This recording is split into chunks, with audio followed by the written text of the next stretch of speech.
Assalamu alaikum, my dear children. How are you all? I hope you all are good. Today, let's revise 5th and 6th lessons, question answers, and also the objectives. So, let's get started. The first bit given here is the fill in the blanks. Okay, children? So, here we go. First one is the mountain ranges in the north are called the dash mountains. They are called as Himalayan mountains. Okay, children? Himalayan, Himalayan mountains. The next one is the plains in the north are very dash. They are very fertile. Fertile, fertile. What is the meaning of fertile, children? The land that is good for growing crops is called as fertile land. Okay. So what is plain? Plain is a flat land. Okay, children. So the plains in the north direction, they are very fertile. Next, Himalaya means the home of dash. It's the home of snow. These mountain ranges are so high and so cold that few peaks are always covered with the snow, children. That is why it is called as the Himalayas. The meaning is home of snow. As it reaches out into the sea, the Deccan Plateau is a dash. It's a peninsula. Okay. Let's have a glance over the map, children. Look at here. What is a peninsula, children? Peninsula means an area covered by water on three sides. It's called as peninsula. So this pink color part is the Deccan Plateau, children, and it is covered by three sides with the water. Look at the picture here. This pink color, isn't it? That is why we are calling it as the peninsula. Okay, and it's reaching out into the sea. So as it reaches out into the sea, the Deccan Plateau is a peninsula. Okay. Next, a dash is an area of land close to a sea or ocean. It's a coast, children. So what is a coast? It's an area of land that is close to sea or ocean. That is called as the coast. Coast, coast. Now repeat after me. The mountain ranges in the north are called the Himalayan mountains. The plains in the north are very fertile. Himalaya means the home of snow. As it reaches out into the sea, the Deccan Plateau is a peninsula. A coast is an area of land close to sea or ocean. The next bit is underline the correct answers. In the question paper, you will be given the three options, and you have to choose the right one. Okay. First question is the Deccan Plateau is also known as the Southern Plateau or Middle Peninsula. It is also called as the Southern Plateau, children. I will show you why it's called as the Southern Plateau. Look at the map here. This pink color part is a Deccan Plateau, right? Why we are calling it as Southern Plateau? Why? Because it's pointing towards the south, right? South direction is in the bottom, right? That is the reason why we are calling it as Southern Plateau. Okay. Next, the Thar Desert has a lot of water or sand. Of course, sand. Desert will be covered with the sand, children, not with the water. Water will be very rare in that. Next, a well-known river that flows in the northern plains is the Yamuna or Pacific. Of course, it's Yamuna. Pacific is the ocean, not the river. Look at the map here. Where are the northern plains, children? This dark green color. Okay. So which is the river that flows in this plains? That is the Ganga, Yamuna. Okay, and this Kosi. So among the two options, which is the right one? Yamuna, right? Pacific is the ocean, not the river.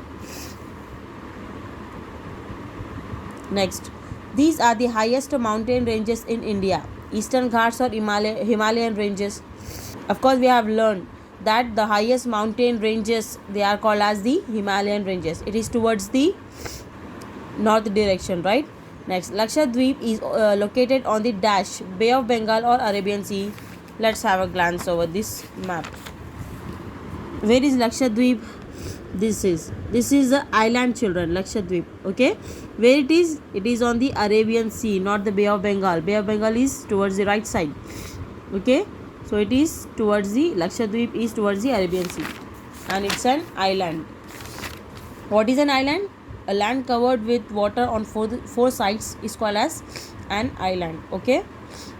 Now let's revise the question answers of 5th lesson, children. First one, what makes India a beautiful country?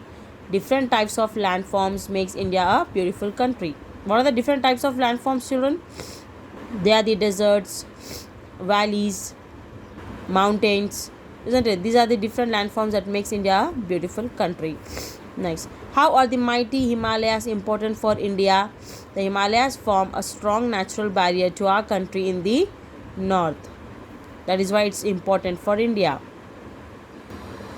Next, what makes the northern plains fertile?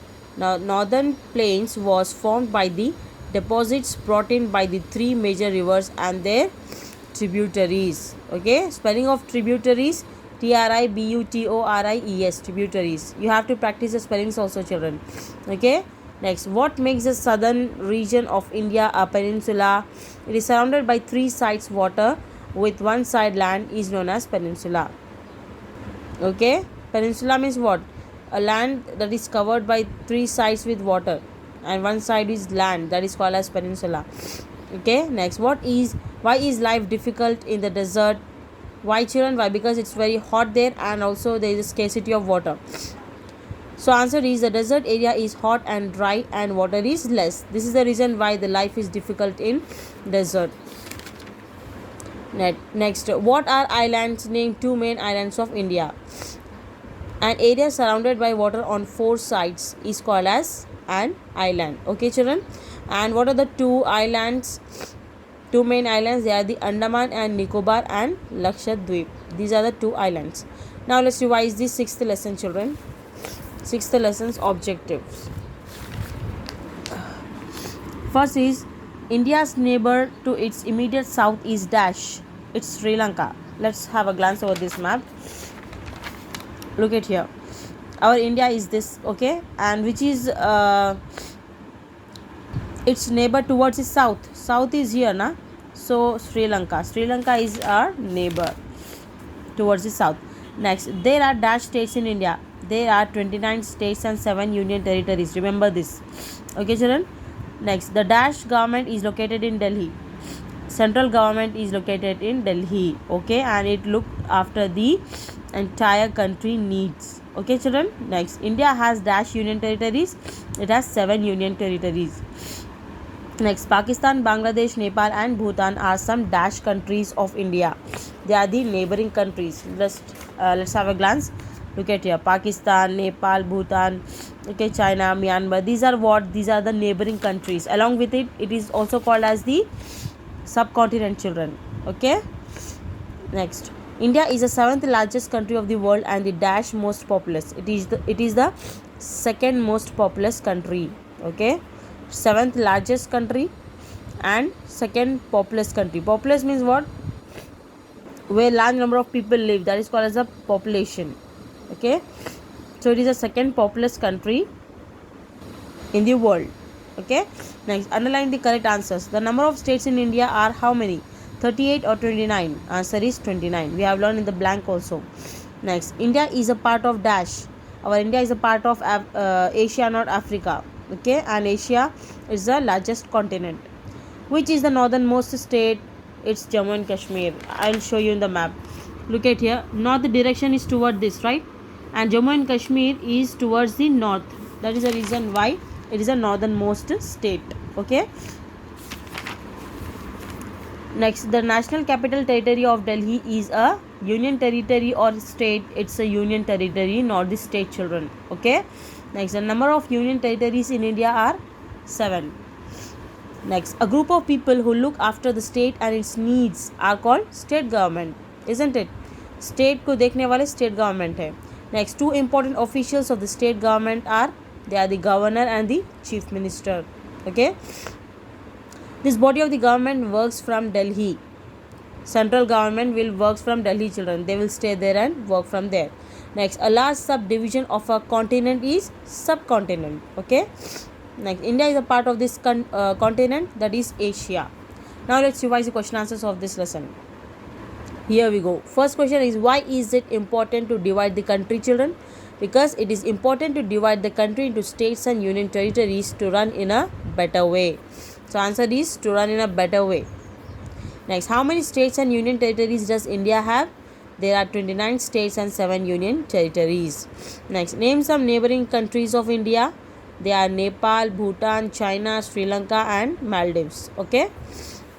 Next, what role does a state government play, children? Each state has a state government to look after its needs. Okay. Next, what role does a central government play? The central government make rules for the entire country, and entire country should follow those rules and regulations for sure. Okay. Next, how are the following different? Let's compare this state government and central government. First point, each state has a state government to look after its needs. Okay. Next, central government means what? The central government makes the rules for the entire country. State, smaller areas of the country are called as states, and union territories, an area smaller than state and are directly controlled by the central government, that is called as the union territory. Okay, children. Well, that's it. It was the end of our 5th and 6th lessons revision. Practice hard, children, and practice the spellings also. We'll catch up in the next video with the next stuff. Till then, stay safe, stay connected. Allah Hafiz.